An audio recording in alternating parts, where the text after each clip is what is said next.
She had to keep on marrying brother after brother in order to get the promise. So y'all ain't gonna hear me.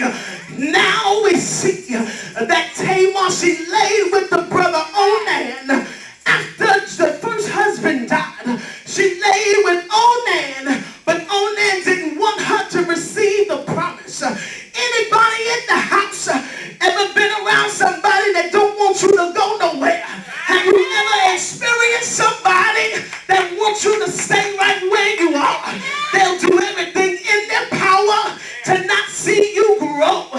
Here is a story of a girl named Tamar when she lay with Onan, and I'm going to keep it clean for the children in the house. The Bible says that he let his seed fall to the ground. Come on, somebody. So she was unable to become pregnant.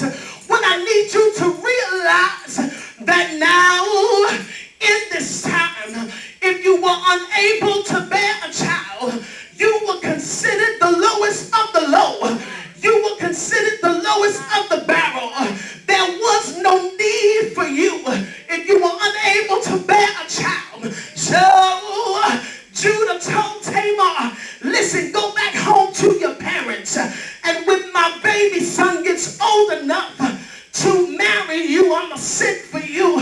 So Tamar was obedient, and she found out some years later that now Judah had no intentions of letting his son marry her. So now Tamar says, I gotta get something in my mind, Ariel, that will help me to get to my promise.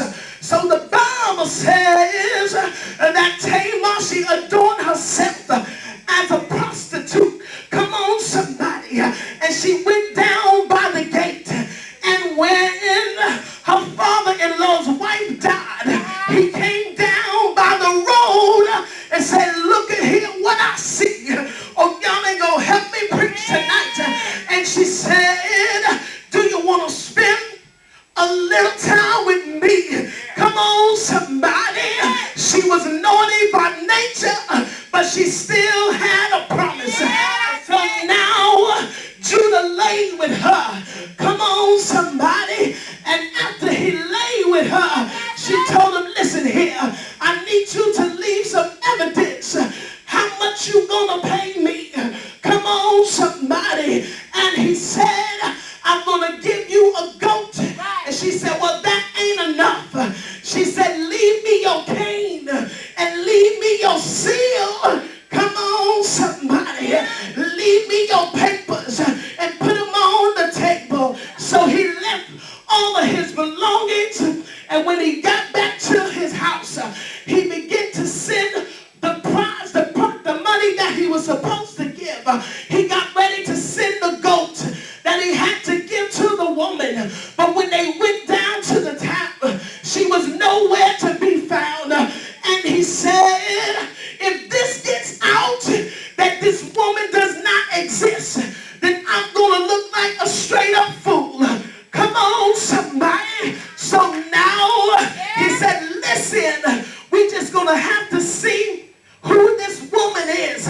But in the meantime, in just a little while, now Tamar sent everything she had collected and sent it over to Judah's house and said, Judah, oh Judah, do you remember these things that you gave me when you lay with me? Come on, somebody. So now he says, what do you want? Because right before then, when he found out that she was pregnant, that's the good part. He was ready to stone her. Is there anybody in the house that you ever slipped and fell, and the one person that you thought you could turn to turned their back on you and called you all kind of names, called you everything but a child of God, but you stood and you still kept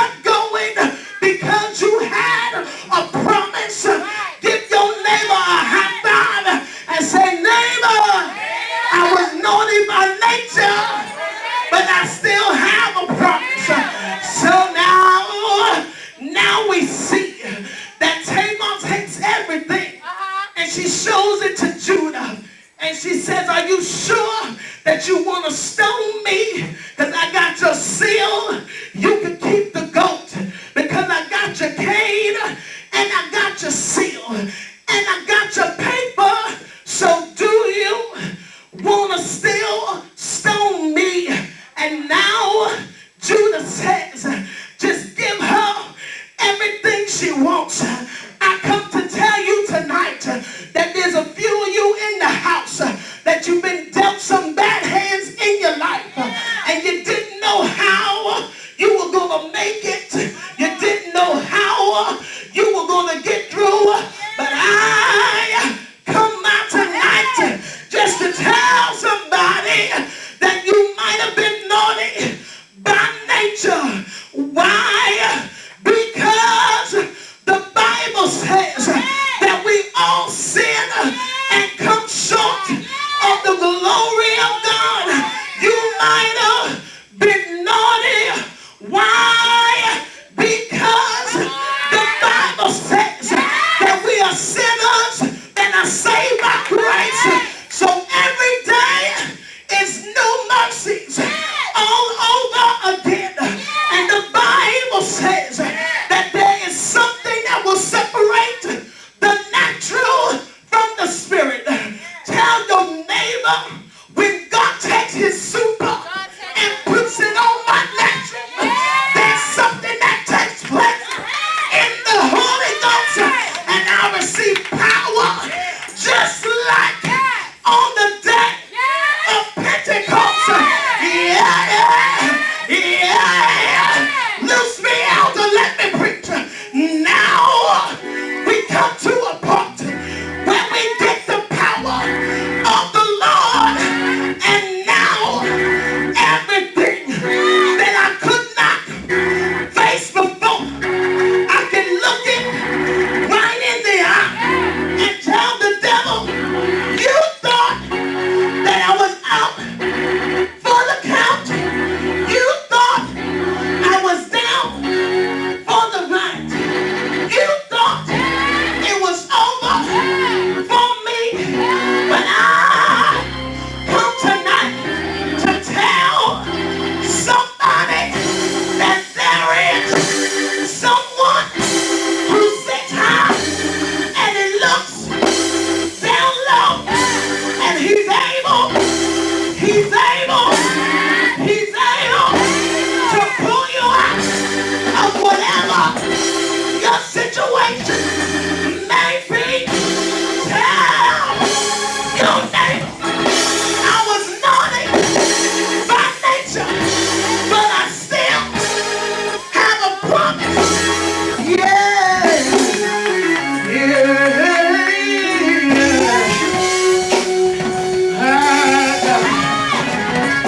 I come tonight to tell you that every once in a while you're going to feel like your back is against the wall.